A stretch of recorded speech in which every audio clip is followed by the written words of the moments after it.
The rain fell in heavy sheets across the city park, turning the autumn evening into a gray blur of misery. Most people had rushed indoors hours ago, but one figure remained on the old wooden bench, hunched over something precious in his arms. Christopher Bennett, worth over $2 billion according to Forbes, sat soaked to the bone, his expensive suit clinging to his trembling frame like a second skin. In his arms, baby Lucas screamed with the desperate cry of a 4-month-old who hadn't been properly fed or changed in hours. The sound cut through the rain like a knife, but Christopher seemed too exhausted to care.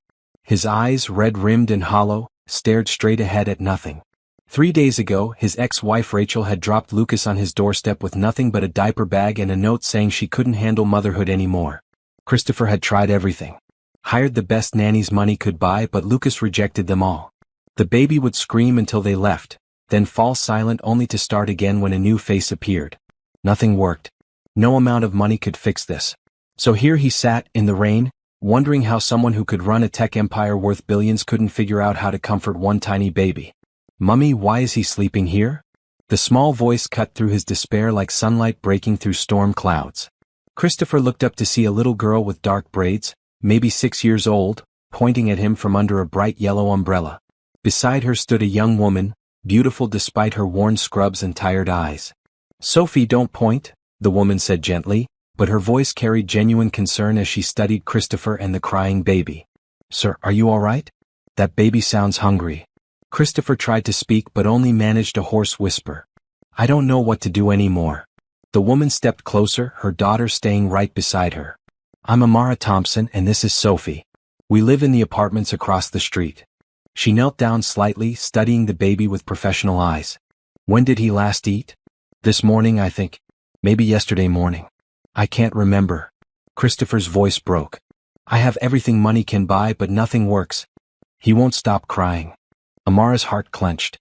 She recognized that look, the desperate exhaustion of a parent at the end of their rope. She'd been there herself when Sophie was born and she was all alone. "What's your name?" "Christopher." "This is Lucas." "Christopher, you and Lucas can't stay out here in the rain. You'll both get sick." Amara made a decision that would change all their lives. "Come home with us. I'll help you figure this out." Christopher looked up at her, rain streaming down his face. "You don't understand. I'm not homeless. I have a penthouse uptown. He gestured helplessly at the crying baby. "I can't make him stop." "Money can't solve everything," Amara said softly.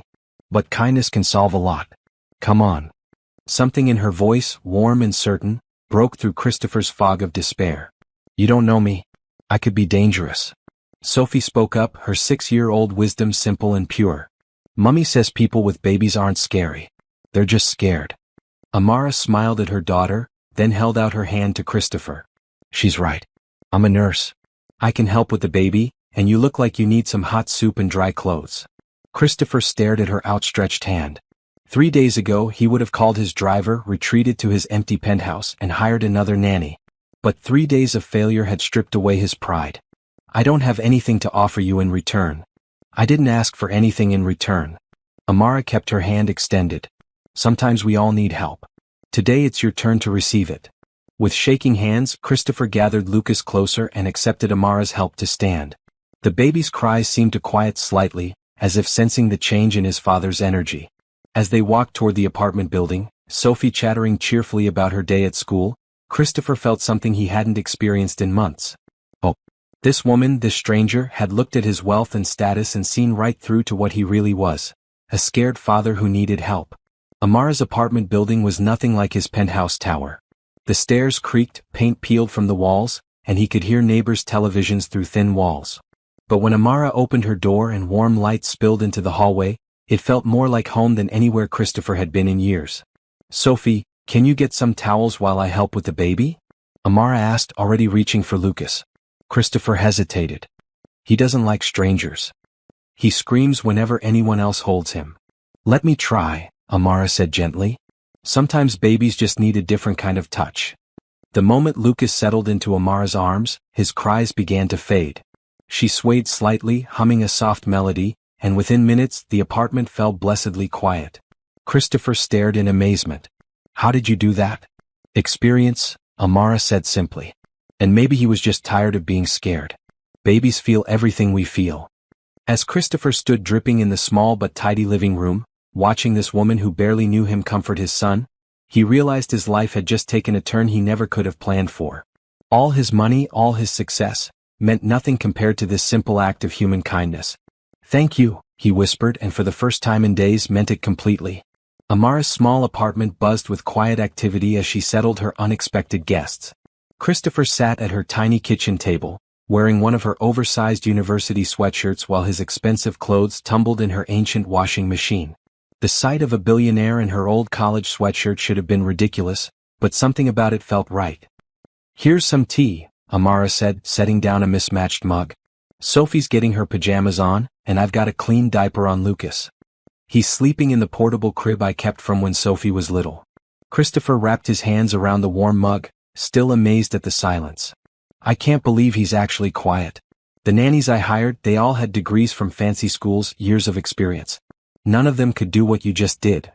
"Sometimes degrees don't teach you the most important things," Amara said, settling across from him with her own tea. "Babies need to feel safe before anything else. He was picking up on your stress." "My stress?" Christopher looked confused. "But I was trying everything to help him." "Were you? Or were you trying to fix a problem?" Amara asked gently. "There's a difference. When Sophie was born, I spent weeks trying to make her stop crying instead of trying to understand what she needed." Christopher considered this. "His mother left him with me 3 days ago. Just dropped him off with a note saying she couldn't handle being a mother. I've been trying to prove I could handle it alone, but you're human," Amara finished. "And being a parent is the hardest job in the world, especially when you're doing it alone." Sophie appeared in the doorway wearing pink pajamas with unicorns. "Mummy, can I see the baby?" Very quietly, Amara whispered. "He's sleeping." Sophie tiptoed to the portable crib and peered down at Lucas. "He's so tiny. Is his daddy going to live with us now?" Christopher's cheeks reddened. "Sophie, I'll be gone tomorrow. I just needed help for tonight." "But where will you go?" Sophie asked with 6-year-old logic. "If you don't know how to take care of the baby, won't he just cry again?" Amara caught Christopher's eye across the small space. "She has a point. Learning to care for a baby takes time." "I can't impose on you any more than I already have," Christopher said. "You've done so much already." "Have you eaten today?" Amara asked, already knowing the answer from his pale complexion. No. I don't think so." Without a word, Amara moved to her small kitchen and began pulling ingredients from cabinets. "Sophie, can you set the table for 3? "I really can't ask you to cook for me," Christopher protested. "You're not asking. I'm offering." Amara began browning ground beef in a skillet. "And before you try to give me money for groceries, save your breath. You can't buy your way out of accepting kindness." Christopher watched her work, efficient and calm despite having 2 unexpected house guests and a baby sleeping nearby. "Why are you doing this? You don't know anything about me." "I know enough," Amara said, adding onions to the pan. "I know you love that baby enough to sit in the rain rather than abandon him. I know you're scared and exhausted and trying your best. That's enough for me. But what if I'm some kind of criminal? What if helping me puts you and Sophie in danger?" Sophie looked up from setting out plastic plates. "Are you a criminal?" "No," Christopher said honestly. "Then you're not," Sophie said with simple 6-year-old finality. "Mummy says most people are good, they're just having bad days sometimes." As the smell of cooking filled the small apartment, Christopher felt his shoulders begin to relax for the first time in days. "I run a technology company," he found himself saying. "I started it in college and it grew bigger than I ever expected. But success in business doesn't prepare you for—" He gestured toward the sleeping baby. "For love," Amara said softly. "Business is about controlling outcomes. Love is about accepting that you can't control everything, and that's okay." They ate dinner together at the small table, Sophie chattering about school while Lucas slept peacefully nearby. Christopher found himself actually tasting food for the first time in days, laughing at Sophie's stories about her friends. "Mummy works at the hospital," Sophie informed Christopher importantly. "She helps people feel better." "What do you do at the hospital?" Christopher asked Amara. "I'm a pediatric nurse," she said. "Night shift, usually. My neighbor Mrs. Rodriguez watches Sophie while I work." Christopher did quick math in his head. Night shift nursing, single mother, this apartment.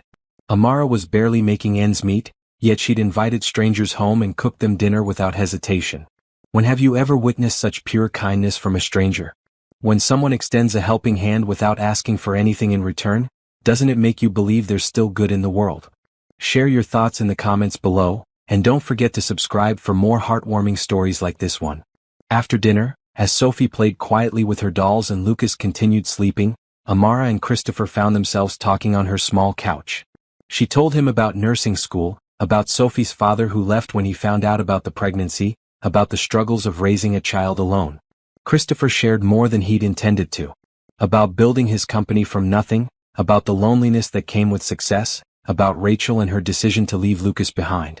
She said she never wanted to be a mother, Christopher said quietly.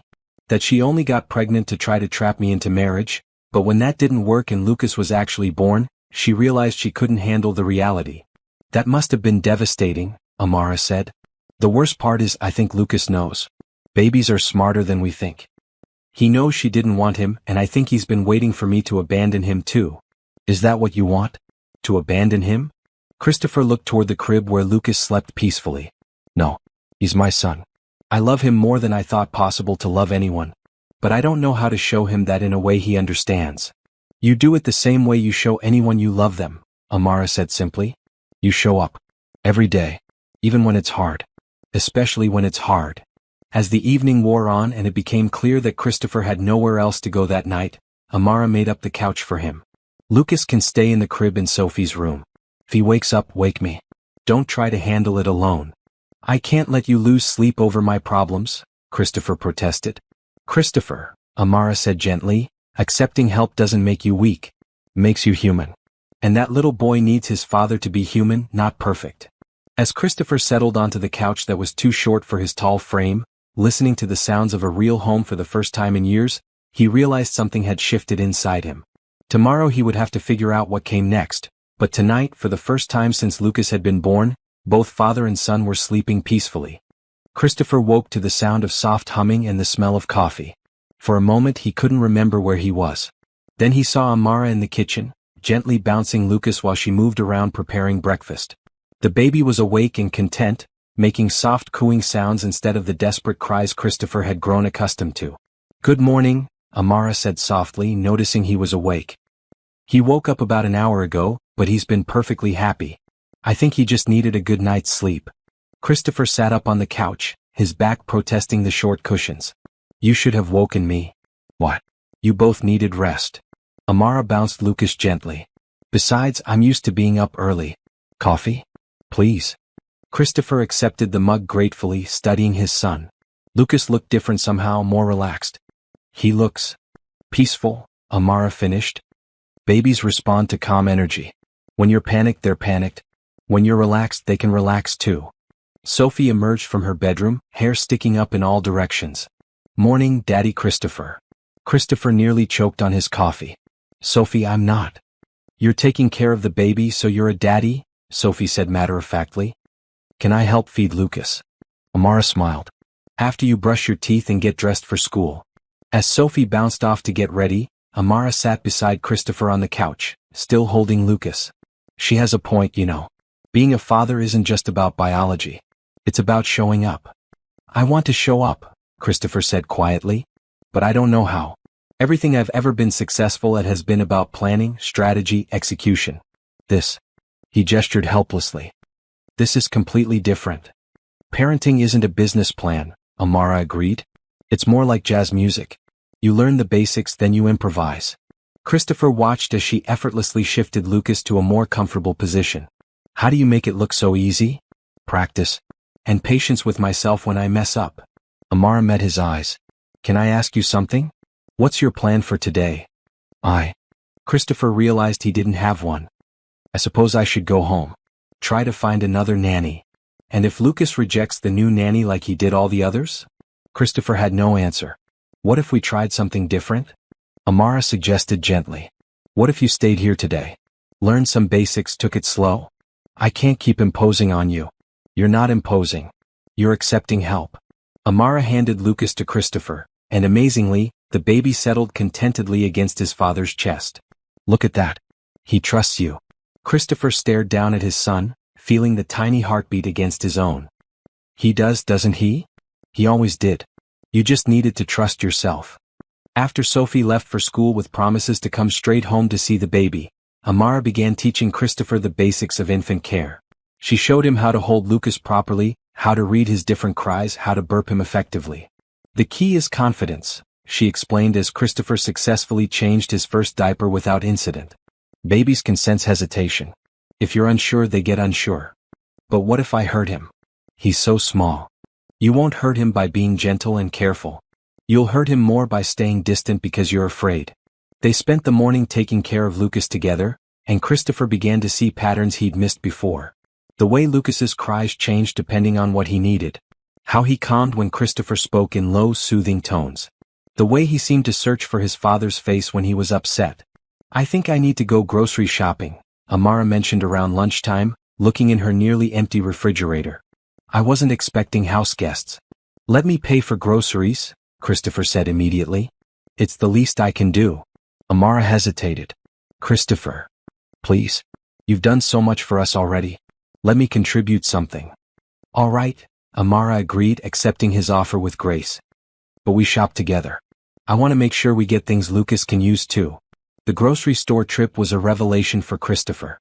He'd never shopped for everyday necessities before. His assistant handled all personal purchases, delivering everything to his penthouse. But walking through the aisles with Amara, learning about different types of baby formula and which cereal Sophie preferred, felt surprisingly normal and good. We need diapers, Amara said, stopping in the baby section. And maybe some different bottles. Sometimes babies are picky about nipple shapes. Christopher found himself genuinely interested in the differences between bottle types, asking questions he never would have thought to ask before. When they reached the checkout, he handed over his credit card without thinking. The cashier's eyes widened at the name on the card. Christopher Bennett? Like the tech guy? Yes, Christopher said simply. Wow. My husband works for one of your subsidiary companies. As they loaded groceries into Amara's modest car, she was quiet. Christopher wondered if learning about his wealth changed things between them. Are you okay? He asked finally. I'm processing, Amara admitted. I knew you had money from your clothes and the way you talked. But I didn't realize you were Christopher Bennett. Does it change anything? Amara considered this as she started the car. It explains some things. Like why you seem so lost about basic baby care. When you can hire people to handle everything, you never learn to handle things yourself. Is that judgment in your voice? No, Amara said firmly. It's understanding. You've lived in a world where money solves problems. But some problems can't be solved with money. They have to be solved with time and patience and love. Back at the apartment, they put away groceries while Lucas napped. Christopher felt more useful than he had in days, learning where Amara kept things, helping organize the new baby supplies. This feels. He started to say, then stopped. Feels like what? Like home, he admitted. My penthouse has everything money can buy, but it doesn't feel like this. Amara smiled. That's because this place has something your penthouse doesn't have. What's that? Love, she said simply. Not the kind you can buy. The kind you build day by day with small acts of kindness. As afternoon turned to evening and Sophie came home from school full of excitement about seeing the baby again, Christopher realized he didn't want to leave. For the first time in his adult life, he was exactly where he belonged. 3 days had passed since Christopher first sat on that park bench, and life had settled into an unexpected rhythm in Amara's small apartment. Each morning, he woke on the couch to find Amara already up, usually holding a content Lucas while she prepared breakfast. Each day he learned something new about caring for his son. He likes when you sing to him, Amara observed, watching Christopher change Lucas on the makeshift changing station they'd set up on the coffee table. Your voice is naturally soothing. I don't sing, Christopher protested, but he found himself humming softly as he worked, and Lucas responded with happy gurgles. You do now, Amara said with a smile. Sophie had appointed herself Lucas's big sister, helping with everything from bottle feeding to picking out tiny outfits. He likes the blue one better than the green one, she announced seriously, holding up 2 onesies. See how his eyes get happy when he sees blue? Christopher studied his son's face and realized Sophie was right. Lucas did seem more alert and content in certain colors. How had he never noticed these small details before? You're very observant, Sophie, he told her, and she beamed with pride. That evening, after Sophie was in bed and Lucas was sleeping peacefully, Christopher and Amara sat on the couch talking quietly. These conversations had become precious to Christopher, a time when he could share thoughts he'd never voiced to anyone. Can I ask you something personal? Christopher said. You can ask. I might not answer, Amara replied with a gentle smile. Sophie's father. Do you ever regret having her? Amara's voice was firm. Never. Not for 1 second. But it must have been hard being alone. Amara was quiet for a moment. The hardest thing wasn't being alone. It was learning to trust myself. Everyone had opinions about what I should do. Keep the baby, give her up, get back with him. But I had to learn to trust that I knew what was best for my child. How did you learn that? By making mistakes and realizing they weren't fatal. By accepting help when I needed it. By understanding that loving someone doesn't mean being perfect, it means being present. Christopher considered this. I've spent my whole life trying to be perfect. In business, perfection is the goal. 0 defects, maximum efficiency. And with Lucas? With Lucas, I'm learning that perfection is impossible. But maybe that's okay. As the days continued, Christopher began to understand what Amara meant about being present. When Lucas cried, instead of panicking and trying to fix it immediately, Christopher learned to hold him close and wait, letting his son feel safe before addressing the problem. It worked every time. He also began to see how Amara lived. She worked long shifts at the hospital, coming home exhausted but always finding energy for Sophie. Her refrigerator was covered with Sophie's artwork, her evenings spent helping with homework or reading bedtime stories. Every decision she made was filtered through one question. What's best for Sophie? I want to do something, Christopher announced on Thursday morning. What's that? Amara asked, preparing to leave for a day shift at the hospital. The bathroom faucet drips. The bedroom door doesn't close properly. The kitchen light flickers. Let me fix these things while you're at work. Christopher, you don't have to. I want to, he said firmly. You're letting me stay here, learn how to be a father. Let me contribute something useful. Amara studied his face and saw genuine desire to help, not obligation. Okay. But if you can't figure something out, wait for me to get home. Don't hire professionals to come in here. Why not? Because then you're not fixing things. You're buying solutions. There's a difference. After Amara left for work and Sophie for school, Christopher found himself alone with Lucas for the first time since that night on the bench. The old panic started to rise, but he pushed it down. Lucas was fed, changed, and content in his bouncy seat, watching his father with bright, curious eyes. Okay, buddy, Christopher said, talking to Lucas as he gathered tools from Amara's small toolbox. Let's see what we can fix around here. The dripping faucet turned out to be a simple washer replacement. Christopher had never done basic plumbing before, but he watched online tutorials while Lucas babbled happily nearby. When he finally stopped the drip, he felt a surge of pride that had nothing to do with closing business deals or stock prices. The bedroom door required adjusting the hinges. Christopher worked carefully, Lucas in his carrier right beside him, talking to his son about what he was doing. See the screw here? It's loose so the door doesn't hang straight. We tighten it up and everything works better. Lucas seemed fascinated by his father's voice and the tools. When Christopher successfully hung the door properly, Lucas clapped his tiny hands together, making Christopher laugh out loud. You like watching Daddy work, don't you? The flickering kitchen light was more challenging. Christopher discovered the problem wasn't the bulb but a loose wire connection. As he carefully secured the wiring, he talked to Lucas about electrical safety, about taking time to do things right instead of rushing. In business, I always rushed, he told his son. Faster was always better. But with you, I'm learning that slower can be better. Taking time to understand the problem before trying to fix it. When Amara came home that evening, she stopped in the doorway, amazed. The apartment felt different. Not just because the minor repairs were done, but because it felt more like a home where a family lived together. Everything works, she said, testing the light switch. Lucas helped, Christopher said proudly. He's a very good supervisor. Sophie ran in from school and immediately noticed the changes. Daddy, Christopher fixed everything. Look, the door closes right now. That evening at dinner, Sophie made an announcement. Tommy at school asked if Daddy Christopher was my new daddy. Christopher tensed, waiting for Amara to correct her daughter. Instead, Amara asked gently, "What did you tell Tommy?" I told him that families come in different ways. Some kids have one mommy and one daddy. Some kids have just a mommy or just a daddy. Some kids have two mommies or two daddies. And some kids get extra people who love them when they need it most. Christopher felt his chest tighten with emotion. Sophie, that's very wise. Mummy says love makes families, not just being born together. Later, after Sophie was asleep and Lucas was down for the night, Christopher and Amara sat on the couch, both lost in thought. "She's right, you know," Amara said softly. "About families. Are you saying?" Christopher began. "I'm saying that you and Lucas have become part of our family. Not because of paperwork or legal documents, but because we care about each other. We show up for each other." Christopher reached for her hand. "I've never had a family like this before. My parents were more like business partners than parents. Rachel and I were never really partners at all." "What do you want, Christopher? For yourself and for Lucas?"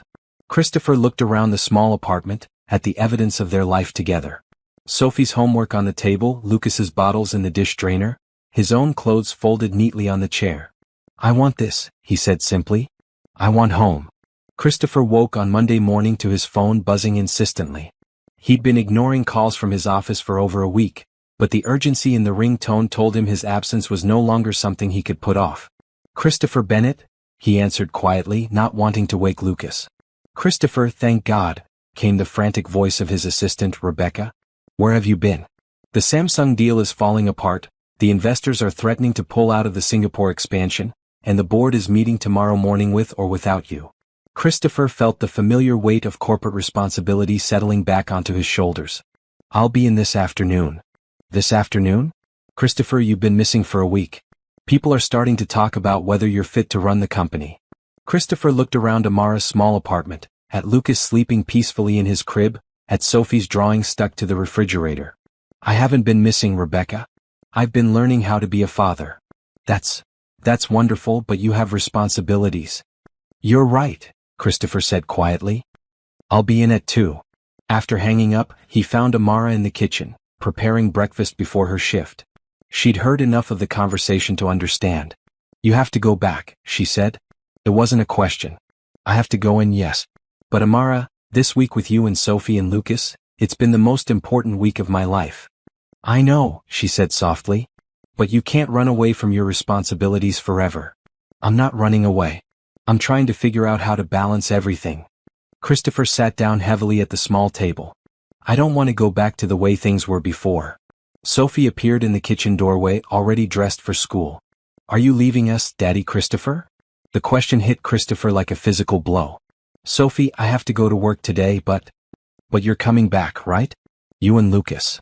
Christopher looked at Amara, seeing his own uncertainty reflected in her eyes.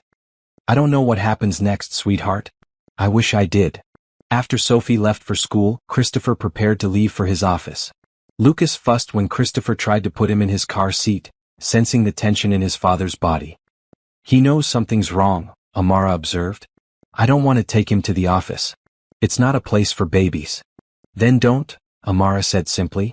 "Let me watch him today." "I can't ask you to do that." "You're not asking. I'm offering." Amara took Lucas from Christopher's arms, and the baby immediately settled. "Go handle your business. Lucas and I will be here when you get back. Promise?" "Promise." Christopher's office building felt like a foreign country after a week in Amara's apartment. Everything was glass and steel and efficiency, the exact opposite of the warm, lived-in feeling of home. His assistant Rebecca met him at the elevator, tablet in hand, firing off updates and urgent matters that needed immediate attention. "The Samsung executives are in conference room A," she said as they walked briskly toward his office. "Legal needs your signature on the merger documents, and the board wants a full explanation for your absence. Schedule a board meeting for tomorrow morning," Christopher said, settling behind his massive desk. "And Rebecca, I need you to do something for me." "Of course. I need you to find someone. A pediatric nurse named Amara Thompson. She works night shift at Metropolitan Hospital. I want to offer her a position." Rebecca looked confused. "What kind of position?" "Personal child care specialist. For my son. Full-time, excellent benefits, salary commensurate with her skills and experience." "Sir, I can contact the nanny agencies we used before?" "No agencies," Christopher said firmly. "This specific person. Find out what she makes at the hospital and offer her 3 times that amount." The meetings that followed were intense but familiar. Christopher slipped back into corporate mode, making decisions, solving problems, managing crises. But part of his mind remained with Lucas and Amara, wondering what they were doing, whether Lucas was happy. By evening, he was exhausted in a completely different way than he'd been with Lucas. Corporate exhaustion felt empty, while caring for his son felt fulfilling even when it was tiring.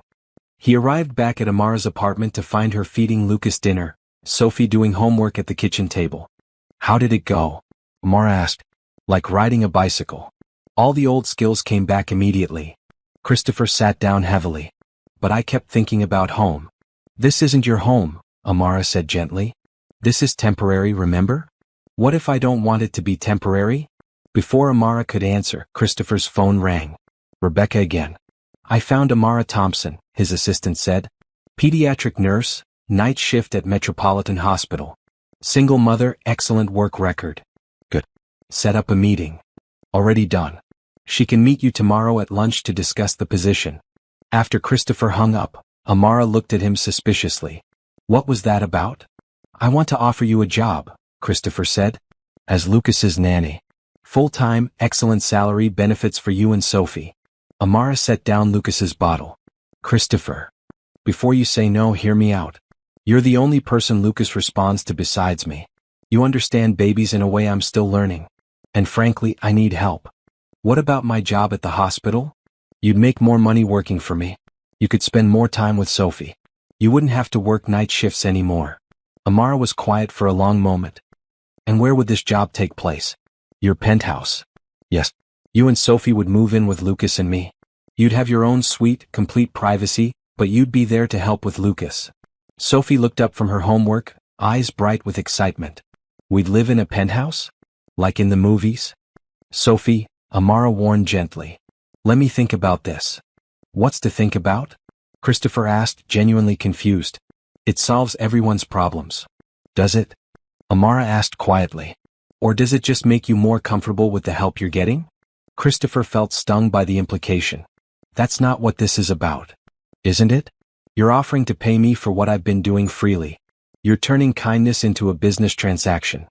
I'm trying to take care of you the way you've taken care of us. By making me your employee?" The question hung in the air between them. Christopher realized he might have misunderstood something fundamental about their relationship, but he wasn't sure what. "I don't know how to do this," he admitted. "I don't know how to accept help without paying for it. I don't know how to be part of a family without it being a business arrangement." Amara's expression softened. "Christopher, accepting the job won't change what's happened between us this week. But it might complicate it." "How?" "Because employers and employees have different relationships than friends do. Than family does." Christopher looked at Lucas, now sleeping peacefully in Amara's arms. "What do you want me to do?" "I want you to let me think about it," Amara said. "This is a big decision for Sophie and me." "Of course. Take all the time you need." But as they settled into their evening routine, Christopher couldn't shake the feeling that he'd somehow taken a wrong step, moving away from the family feeling they'd built instead of closer to it. Amara didn't give Christopher her answer immediately. Instead, she asked for a week to consider the offer, during which Christopher continued staying at her apartment while commuting to his office each day. The arrangement felt increasingly natural to everyone except Christopher, who worried constantly about imposing. "You're not imposing," Amara told him repeatedly. "But you are overthinking." "I just want to do the right thing," Christopher replied, bouncing Lucas gently while Amara prepared dinner. "The right thing isn't always the complicated thing," Sophie chimed in from the living room where she was building a blanket fort. "Sometimes the right thing is just the happy thing." Christopher was beginning to understand that Sophie, despite being only 6, often saw situations more clearly than the adults around her. When he asked her what she thought about moving to his penthouse, her response was characteristically direct. "Will we still be a family there?" "What do you mean?" "Will we still eat dinner together and watch movies and help each other with stuff?" "I hope so." "Then it doesn't matter where we live," Sophie said pragmatically. "Family is about the people, not the place." By Thursday, Amara had made her decision. "I'll take the job," she told Christopher over breakfast. "But with conditions. Whatever you need. First, Sophie and I keep our apartment. We'll stay at your place during the week when you need help with Lucas, but we come home on weekends." Christopher started to protest, but Amara held up a hand. "Second, my salary stays reasonable. I looked up what full-time nannies make in the city. That's what you'll pay me." "Amara, I can afford to pay you much more." "I know you can. But this isn't about what you can afford. It's about maintaining balance in our relationship." "I don't understand." "If you pay me way more than I'm worth, then I become dependent on you. If I become dependent on you, then I can't make free choices about our relationship. Does that make sense? Christopher considered this. You're protecting your independence. I'm protecting all of us, including you. The move to Christopher's penthouse the following week was an adventure for Sophie and a learning experience for everyone. The luxury apartment took up the entire top floor of one of the city's most exclusive buildings, with floor-to-ceiling windows offering breathtaking views of the city skyline. It's like living in the clouds, Sophie breathed, pressing her face against the glass. Don't get too close to the windows, Amara warned, but she was smiling at her daughter's wonder. Christopher had prepared a suite for them that was larger than their entire apartment. Sophie had her own bedroom with an en-suite bathroom, while Amara's room was spacious and elegant, with a small sitting area and its own entrance to maintain privacy. This is too much, Amara said, looking around the beautifully appointed rooms. It's what I have, Christopher replied. I want you to be comfortable. Lucas seemed to thrive in the new environment. With more space to spread out and Amara's constant presence to provide security, he became increasingly social and happy. Christopher found himself looking forward to coming home from work each evening, knowing he'd find his son content and his family waiting for him. The word family still felt strange to Christopher, but that's what they'd become. Sophie did her homework at the large dining room table while Christopher worked on his laptop nearby.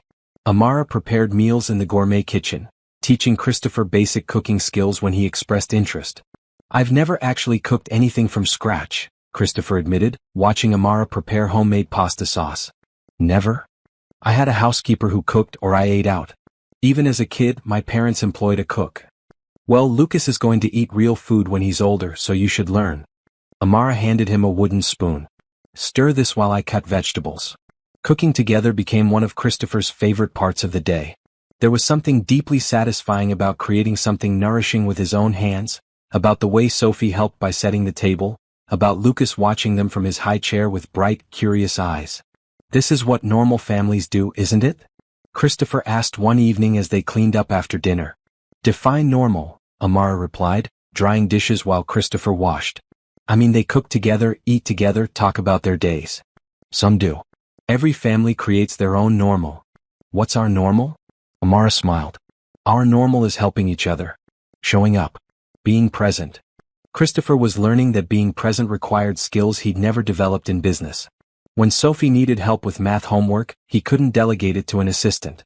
When Lucas was teething and crying, he couldn't hire someone to fix the problem immediately. He had to sit with the discomfort, offer comfort, and wait for things to resolve naturally. Patience, Amara told him when he got frustrated with Lucas's fussiness. Babies don't operate on business timelines. How do you stay so calm all the time? I don't. I just don't panic anymore when things don't go according to plan. Teach me. You're already learning. Look how you handled Lucas's bedtime routine tonight. Christopher thought back to that evening's bedtime. Lucas had been overtired and difficult, rejecting his bottle and crying when put in his crib. Instead of calling for Amara immediately, Christopher had picked up his son, dimmed the lights, and simply walked around the apartment, humming softly until Lucas finally relaxed and fell asleep in his arms. I did handle it, didn't I? You've been handling it for weeks now. You just haven't been trusting yourself. The revelation that he could trust himself was profound for Christopher. In business, he trusted his instincts completely. But with personal relationships, he'd always doubted his abilities. Living with Amara and Sophie was teaching him that the same instincts that made him successful in business could be applied to family life, just with different goals. Instead of maximizing profit, he was maximizing happiness. Instead of beating competitors, he was building relationships. Instead of closing deals, he was opening his heart. I think I'm finally learning how to live, he told Amara one evening after Sophie and Lucas were both asleep. What do you mean? Before this, I was just working. Even my personal life was like work. Everything was a transaction, a goal to achieve, a problem to solve. Christopher paused, looking around the living room where Sophie's coloring books were scattered on the coffee table and Lucas's toys were neatly arranged in a basket. But this feels like living. What's the difference? Living has room for mess. For things that don't have a purpose except joy. For relationships that don't have an end goal except love. Amara smiled. You're getting it. Am I? You're here. You're present. You're choosing us over everything else that demands your attention. That's love in action. As Christopher settled into his new life, he realized that success wasn't what he'd always thought it was. Success wasn't just about building wealth or growing companies. Real success was about building relationships, growing as a person, and creating something meaningful that would last beyond any business achievement. For the first time in his adult life, Christopher felt successful in the ways that truly mattered. By the third week of their new living arrangement, a rhythm had developed that felt surprisingly natural to everyone involved.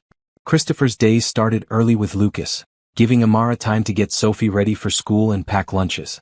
Evenings were spent together in the large living room, homework spread across the coffee table while Lucas played on his blanket nearby. "I have a parent-teacher conference next week," Amara mentioned over dinner one Friday evening. "How's Sophie doing in school?" Christopher asked, genuinely interested. "Really well. Her teacher says she's one of the most helpful students in class, always looking out for kids who need extra support." Sophie beamed at the praise. "Tommy was sad because he forgot his lunch money, so I shared my sandwich with him." "That was very kind of you," Christopher said, and Sophie glowed with happiness. Christopher had begun to understand that Sophie craved approval from father figures, something that made his heart ache for the little girl who'd grown up without one. He made a conscious effort to acknowledge her achievements, both big and small. "Can I ask you something, Sophie?" "Sure, Daddy Christopher." "Would you like me to come to your parent-teacher conference with your mom?" Sophie's eyes lit up. "Really? You'd come to my school?" "If it's okay with your mom," Christopher said, looking at Amara for approval. Amara felt a flutter of emotion at the simple offer. No one had ever offered to accompany her to Sophie's school events before. That would be wonderful. The parent-teacher conference was a revelation for Christopher. He'd attended countless board meetings and investor presentations, but watching Sophie's teacher describe her daughter's progress filled him with a different kind of pride entirely. "Sophie is reading above grade level and shows real aptitude for mathematics," Mrs. Patterson explained. "She's also one of our natural leaders. Other children look up to her. She's always been special," Amara said proudly. "I can see where she gets it," Mrs. Patterson said warmly. "It's wonderful to see such involved parents." Walking out of the school together, Christopher felt something shift inside him. Parents. Plural. Not just Amara as Sophie's mother, but both of them as Sophie's parents. "How did that feel?" Amara asked as they walked to the car. "Like I belonged there," Christopher said honestly. "Like I had the right to be proud of her achievements." "You do have that right. You've earned it." That weekend, Christopher suggested they all go somewhere together as a family. "What would you like to do, Sophie?" "Can we go to the zoo? I want to show Lucas the animals." The zoo trip became one of Christopher's favorite memories. Sophie acted as tour guide, explaining each animal to Lucas with 6-year-old authority, while Christopher pushed the stroller and Amara took pictures. They looked like any other family enjoying a weekend outing. "Look, Lucas," Sophie said, pointing at the elephants. "Those are elephants. They have long noses called trunks and they're very smart like Daddy Christopher." "Like Daddy Christopher?" Amara teased. "He's smart about business stuff and they're smart about elephant stuff," Sophie explained matter-of-factly. Lucas seemed fascinated by the animals, his eyes tracking movement and his little hands reaching toward colorful birds. Christopher found himself narrating everything they saw, watching for his son's reactions. "I think he likes the monkeys best," Christopher observed as Lucas giggled at their antics. "He's probably thinking they're as silly as his daddy," Amara said, making Christopher laugh. That evening, as they put Sophie and Lucas to bed, Christopher felt a completeness he'd never experienced before. This felt right in a way nothing ever had. "Amara," he said as they settled in the living room with tea, "can I tell you something?" "Always. I've been thinking about my parents a lot lately. About how different my childhood was from Sophie's." "How so?" "My parents loved me, I think, but they didn't really know how to show it. Everything was scheduled and formal. Family dinner was like a business meeting. Affection was expressed through expensive gifts rather than time or attention. That must have been lonely. I didn't realize it at the time, but yes. It was very lonely." Christopher paused. "I don't want Lucas to grow up feeling like I did." "He won't," Amara said confidently. "Look at how you are with him now. You hold him when he cries. You sing to him. You talk to him like he understands every word. Because he does understand, doesn't he? Maybe not the words, but the feelings behind them." "Exactly. Children understand love long before they understand language." Christopher was quiet for a moment.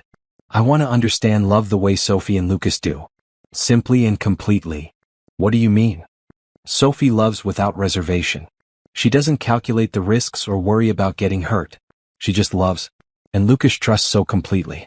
Even after his mother abandoned him, He still opens his heart to people who show him kindness. And you want to love like that? I want to try. Christopher met Amara's eyes. I want to try with you. The words hung in the air between them, honest and vulnerable. Amara felt her heart skip, but also a flutter of uncertainty.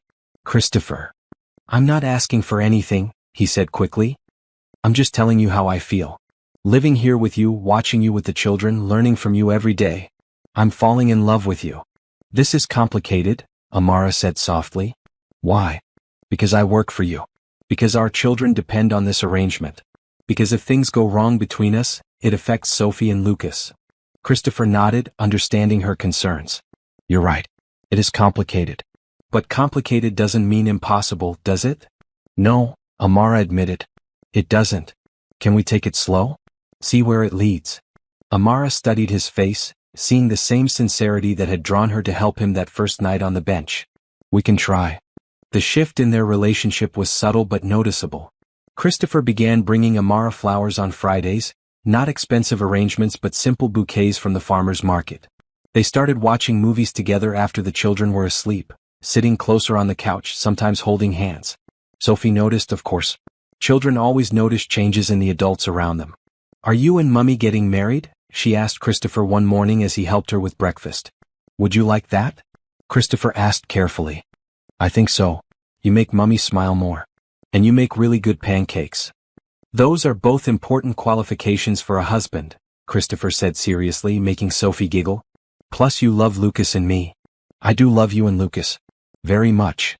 Then you should probably marry Mummy, Sophie said with 6-year-old logic. That's what people do when they love each other. As Christopher flipped pancakes and listened to Sophie's reasoning, he realized she was absolutely right. People who love each other do get married. They build families and homes and futures together.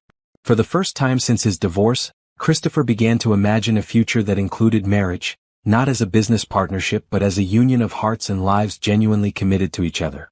Life had settled into a beautiful routine when the phone call came that threatened to destroy everything they'd built. Christopher was at the office when his lawyer called with news that made his blood run cold. Rachel's filed for custody of Lucas, the lawyer explained. She's claiming you're an unfit father due to your recent lifestyle changes. Lifestyle changes? Christopher repeated, his voice tight. She's claiming you've abandoned your responsibilities, that you're living with a woman of questionable character, and that Lucas would be better off with her. Christopher felt rage building in his chest. She abandoned him. She left him with me and said she never wanted to see him again. I know that, Christopher, but the family court system often favors mothers. We need to prepare for a fight. That evening, Christopher came home to find Amara and Sophie playing with Lucas in the living room. The scene that usually filled him with joy now filled him with terror. What if he lost this? What if Rachel succeeded in taking Lucas away? Christopher, what's wrong? Amara asked immediately, recognizing the stricken look on his face. After Sophie went to bed, Christopher told Amara about Rachel's custody petition. He watched the color drain from her face as the implications became clear. She wants to take Lucas back? Amara asked quietly. According to my lawyer, yes. After abandoning him for months? The law doesn't always make sense, Christopher said bitterly. And apparently living with you makes me look unstable in court. Amara flinched as if he'd slapped her. I see. That's not what I meant, Christopher said quickly. That's what her lawyers are claiming. Not what I believe. Maybe I should move back to my apartment until this is resolved, Amara suggested, though her voice shook at the thought. No, Christopher said firmly. We don't run away from problems. We face them together. But if my presence here hurts your case, then we fight harder.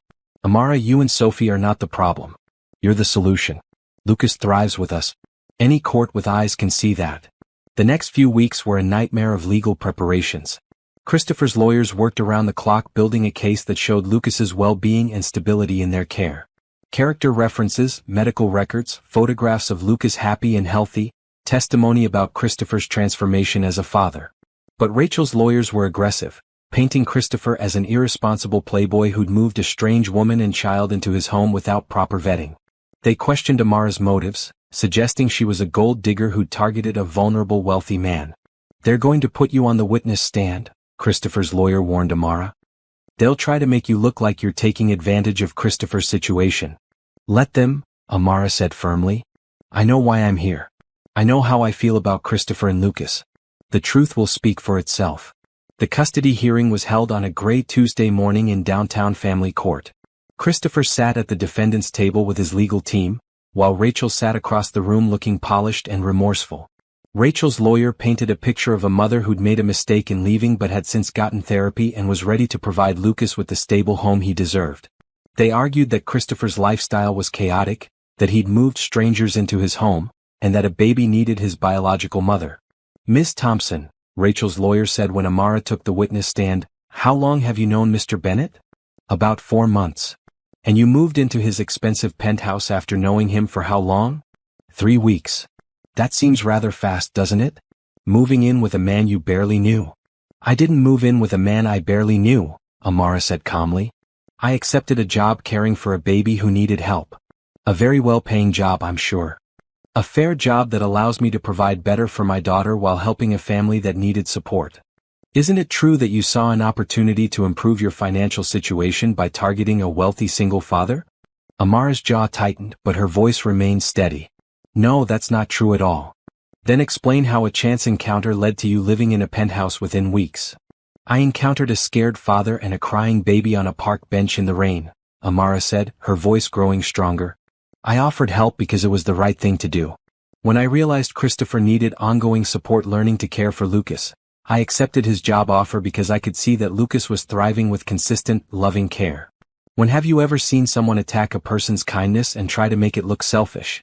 When good people are painted as villains for helping others, doesn't it make you want to stand up for what's right?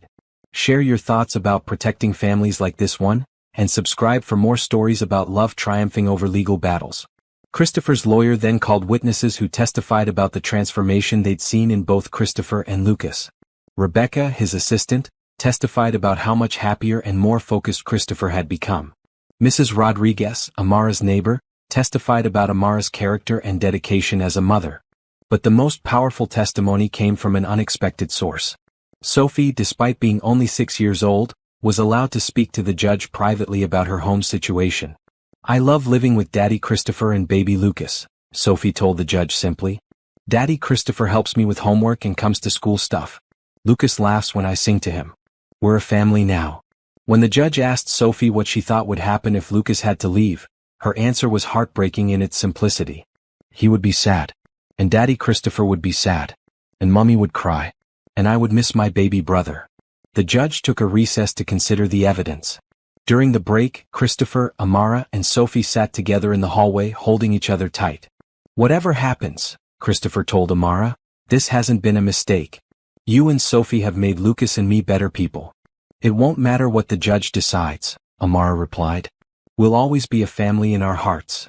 When court reconvened, the judge delivered his decision with careful authority. This court has heard testimony about Ms. Williams's regret for abandoning her child and her desire to resume custody. However, this court's primary concern is the best interest of the child in question. Christopher held his breath. The evidence shows clearly that Lucas Bennett has thrived in his current living situation. Medical records show improved health and development. Photographs and testimony demonstrate a happy, well-adjusted child in a stable home environment with multiple loving caregivers. The judge continued, while biological relationships are important, this court recognizes that families come in many forms. The unconventional nature of this family structure does not diminish its effectiveness in providing for Lucas's needs. Christopher felt tears building in his eyes. Therefore, this court awards primary custody of Lucas Bennett to his father, Christopher Bennett, with supervised visitation rights for the biological mother. The current living arrangement will continue, as it clearly serves the child's best interests. The relief that flooded through Christopher was so intense he nearly collapsed. They'd won. Lucas could stay with his family. As they left the courthouse together, Sophie took Christopher's hand. Does this mean Lucas is really our family forever now? Forever and always, Christopher promised, lifting her into his arms while Amara carried a sleeping Lucas. They'd faced the challenge together and emerged stronger. Now nothing could tear their chosen family apart. The custody victory should have been the end of their legal troubles, but Rachel's determination to regain control of Lucas proved stronger than anyone anticipated. Within a week of losing the custody hearing, she filed an emergency appeal, claiming new evidence of Christopher's unfitness as a parent. What new evidence could she possibly have? Christopher asked his lawyer during an emergency meeting. She's claiming that you're financially unstable due to recent business losses, and that you're putting Lucas at risk by having him around unvetted individuals, the lawyer explained grimly. Christopher felt sick. The Samsung deal fell through last month, but that hardly makes me financially unstable. And what unvetted individuals? She's hired a private investigator. They have photos of you, Amara, and the children in various public places. They're claiming you're exposing Lucas to potential dangers by taking him to parks, grocery stores, normal family activities. That's insane, Amara said. Those are normal, healthy activities for a baby. In family court, everything can be twisted, the lawyer warned. She's also questioning your living arrangement again, suggesting it's inappropriate for Lucas to be exposed to an unmarried couple's relationship. The hearing was scheduled for the following month, giving Rachel's legal team time to build their case while Christopher's team prepared their defense. The stress began affecting everyone in the household. Lucas, sensitive to the tension around him, became fussier and more clingy. Sophie worried that they might have to move again, asking repeatedly if they were still going to be a family. Christopher threw himself into work to distract from his anxiety, while Amara struggled with guilt over potentially being the cause of Lucas losing his father. Maybe I should step back, Amara suggested one evening after a particularly difficult day when Lucas wouldn't stop crying. If the court thinks our relationship is inappropriate for Lucas. No, Christopher said firmly, taking Lucas from her arms. We don't solve problems by running away from each other. We solve them by standing together. But what if standing together cost you your son? Christopher looked down at Lucas, who was finally beginning to calm in his father's arms, then back at Amara. What kind of father would I be if I taught my son that love is something to hide or be ashamed of? What kind of man would I be if I abandoned the woman I love when things get difficult? Christopher. I love you, Amara. I love Sophie. I love the family we've built together. And I'll fight for all of it. The weeks leading up to the hearing were intense with preparation. Christopher's legal team gathered evidence of his financial stability, his growth as a father, and the positive impact Amara and Sophie had on Lucas's development. They compiled testimonials from neighbors, Sophie's teachers, Lucas's pediatrician, and colleagues who'd witnessed Christopher's transformation. But Rachel's team was equally prepared. They presented financial analysis suggesting Christopher's business was more unstable than it appeared, questioned the appropriateness of his relationship with an employee, and brought in child psychology experts who testified about the potential confusion for Lucas of having so many parental figures. The day of the hearing, the courtroom was packed with supporters on both sides. Mrs. Rodriguez came to support Amara, along with several colleagues from the hospital. Christopher's business partners and longtime friends filled the seats behind him. Rachel took the stand first, presenting herself as a reformed mother who'd made mistakes but was now ready to provide Lucas with the stable, traditional home he needed. I was overwhelmed and made poor choices, she testified, tears streaming down her face. But I've been in therapy, I've prepared a proper nursery, and I can offer Lucas something Mr. Bennett cannot, a mother's love. When it was Christopher's turn to testify, he spoke from his heart about the journey he'd been on since that night on the park bench. For months ago I was lost, he said, his voice steady despite his nerves. I had all the money in the world but I had no idea how to be a father. Lucas was crying constantly, and I was failing him every day. He continued, then I met Amara and Sophie who taught me that being a father isn't about being perfect. It's about showing up. It's about learning and growing and putting your child's needs first, even when it's hard. Christopher's voice grew stronger. Lucas isn't confused by our family structure. He's secure in it. He knows he's loved by multiple people who would do anything for him.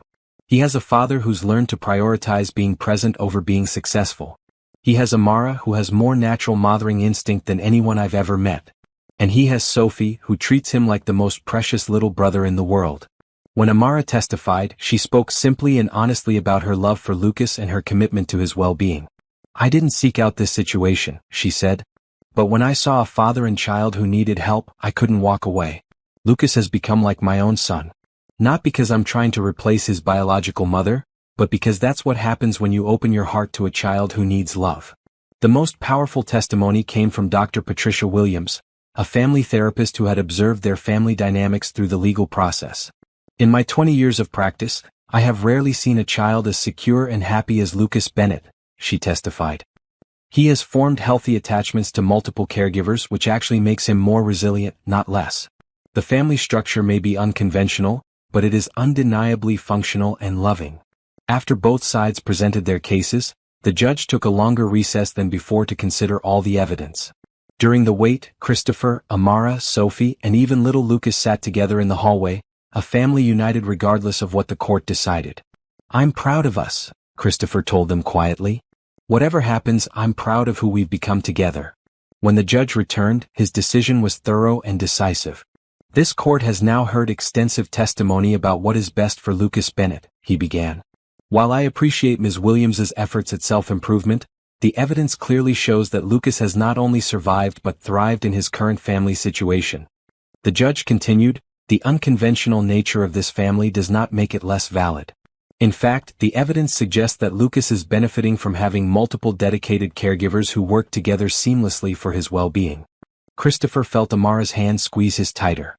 "Therefore, this court not only upholds the previous custody decision but strongly recommends that the biological mother cease these disruptive legal challenges unless she can demonstrate genuine concern for her son's well-being rather than her own desires for control." The relief in the courtroom was palpable.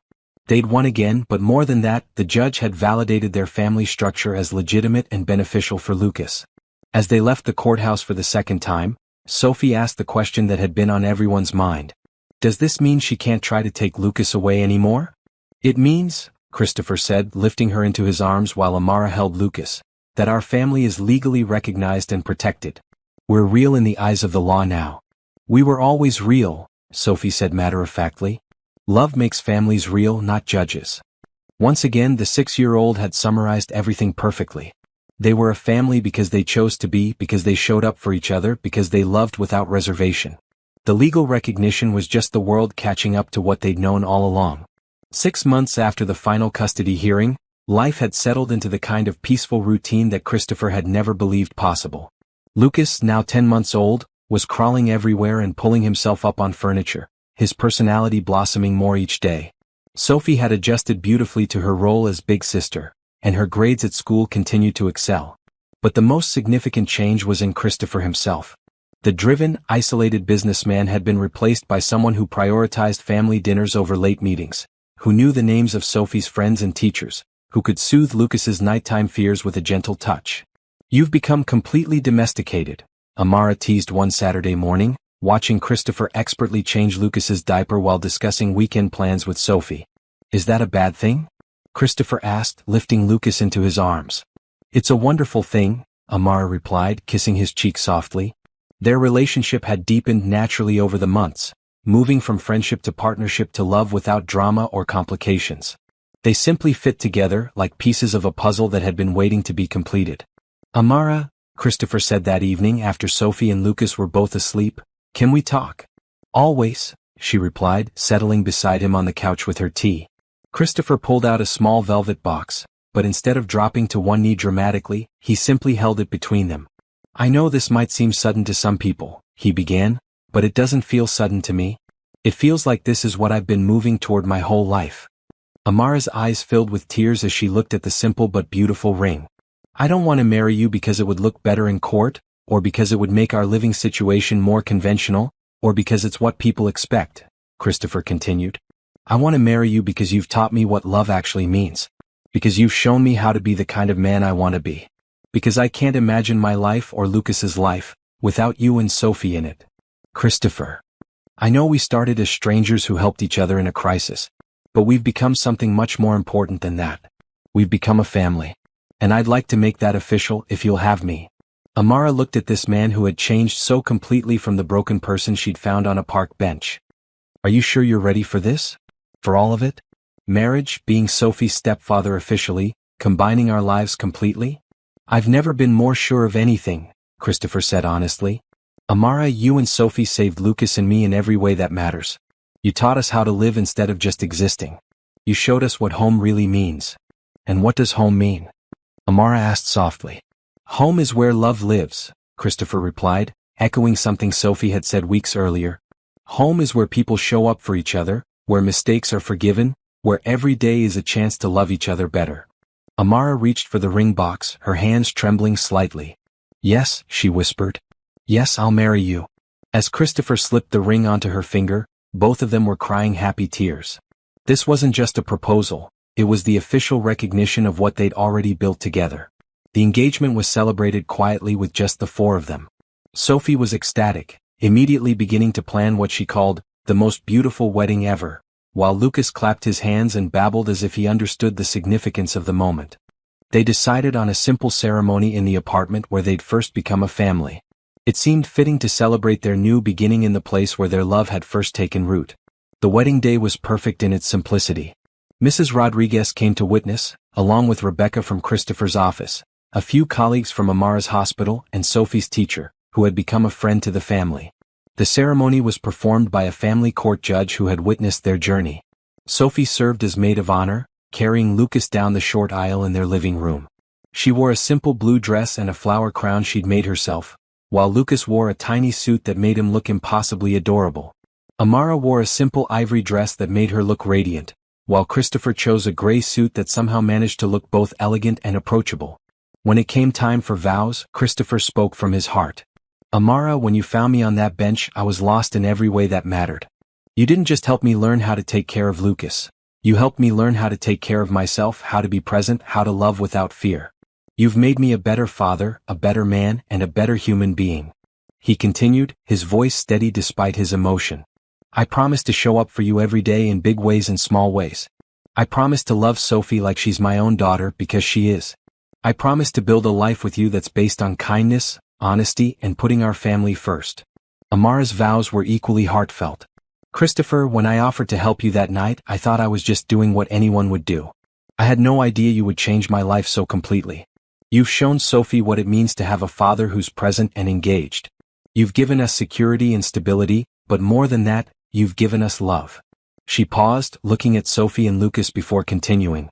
I promise to support your dreams while never letting you forget what's most important. I promise to love Lucas like he's my own son because he is. I promise to build a home with you where our children feel safe to be themselves, where love is expressed freely, and where every day is a celebration of what we have together.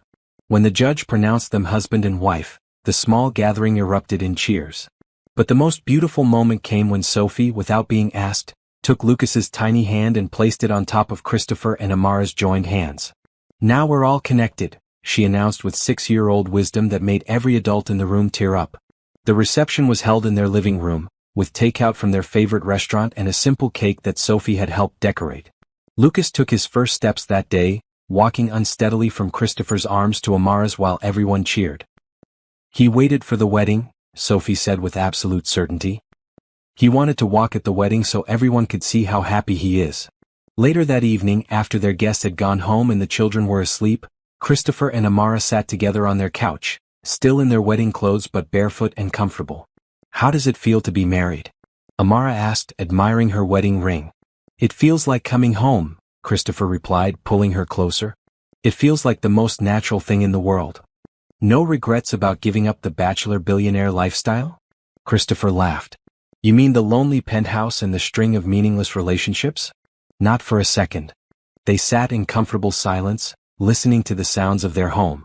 Sophie talking in her sleep in the next room, Lucas making soft baby sounds through the monitor, the familiar creaks and settles of a place where a family lived and loved. Do you remember what you said to me that first night? Christopher asked. About how sometimes we all need help? I remember. You were wrong about one thing, Christopher said softly. What's that? You said it was my turn to receive help that night. But the truth is you needed help too. You needed help providing for Sophie, help giving her the life she deserved, help not having to carry everything alone anymore. Amara considered this. So we helped each other. We saved each other, Christopher corrected. All four of us. We created something beautiful out of our individual struggles. As they prepared for bed that night, Christopher reflected on how much had changed since that rainy evening when a 6-year-old girl had asked an innocent question that changed everything. Mummy, why is he sleeping here? Had been the beginning of a love story that proved families could be chosen, that love could heal the deepest wounds, and that sometimes the most important help comes from the most unexpected places. 1 year later, as Christopher watched his wife give Lucas his breakfast while Sophie helped by getting his sippy cup, he realized he'd found something worth more than all his business success combined. He'd found home. Not a place but people. Not perfection but presence. Not wealth but love. And in the end, love was the only success that truly mattered.